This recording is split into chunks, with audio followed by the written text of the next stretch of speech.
听故事学中药。今天讲瓜楼的故事。在那悠悠的河西走廊，古老的城国历经岁月的侵蚀，只余下断壁残垣在风沙中静默。然而就在这荒芜的古城遗址之上，竟蔓延着一种奇异的藤蔓，藤蔓上缀满了金黄的果实，宛如点点繁星，镶嵌在这苍凉的大地上。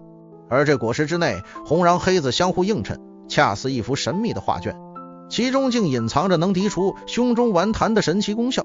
就连太医令都对此束手无策的病症，它却有着独特的疗效。北魏太平真君年间，在凉州姑臧城有一位来自龟兹的乐师，名叫白妙音。他常年沉醉于碧丽的演奏之中，那悠扬的乐声仿佛能穿越时空，却也因此损耗了肺气，患上了顽固的痰喘之症。起初他只觉胸中滞闷，仿佛被失去堵塞，呼吸都变得沉重起来，继而咳唾出的浊痰似胶如脓，粘稠难出。到了夜间，他更是无法平卧，只能半倚半靠，痛苦不堪。就连他最擅长的破阵乐，如今也只能吹奏半阙，便已气喘吁吁，乐声也变得断断续续。凉州刺史府的医官们得知此事，纷纷开出了半夏、陈皮等化痰的药物。然而这些药物就如同羊汤止沸，效果甚微，痰凝的症状反而愈发严重。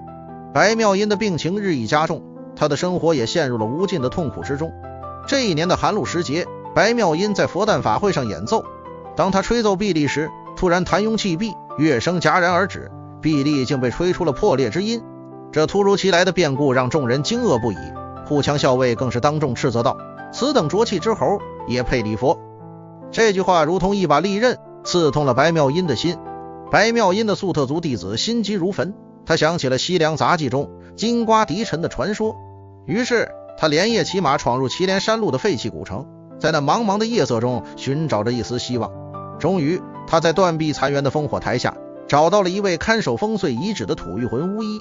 此时巫医正手持古刀剖开一个如南瓜般的金黄果实，他看到白妙音的弟子，便微笑着问道：乐师可知此物能洗六腑尘垢？说着他捧出了绵落如丝的红瓤，那黑子排列的整整齐齐，宛如梵文真言，神秘而又神圣。寻常化痰之法如同用扫帚扫浮尘，只能治标，而此物却似天与敌视，能从根本上解决问题。巫医缓缓说道。白妙音尝食了那瓤肉，只觉干寒滑润，仿佛血水渗胸，全身都为之一爽。巫医还向他演示了草原秘传的用法：全瓜蒸制可宽胸散结，单取瓜皮能清肺热，独用瓜仁可润肠燥，若配上蟹白，犹能治疗胸痹喘息。临别之际，巫医赠给他一个羌笛药囊，并说道：此楼如飞天，虽生废墟，不忘度恶。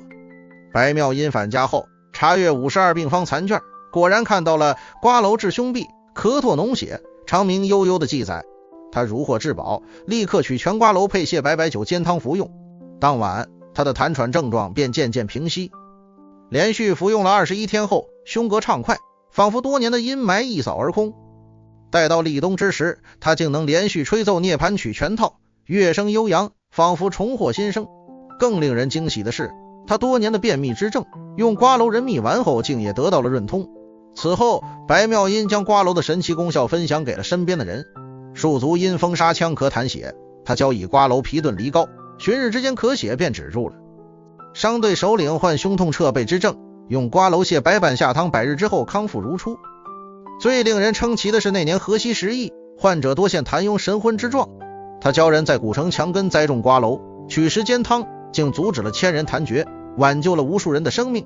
白妙音在乐坊后院搭架栽种瓜楼，他发现风燧夯土所产的瓜楼药性最为醇厚。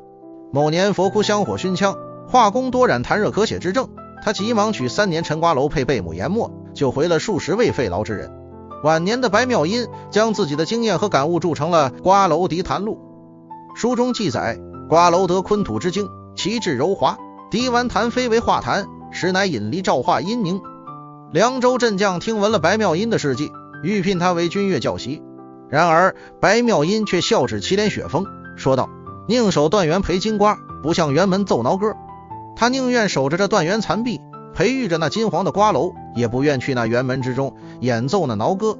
至今河西牧歌仍在传唱，瓜楼黄，红瓤鲜，堵了的胸膈能通天。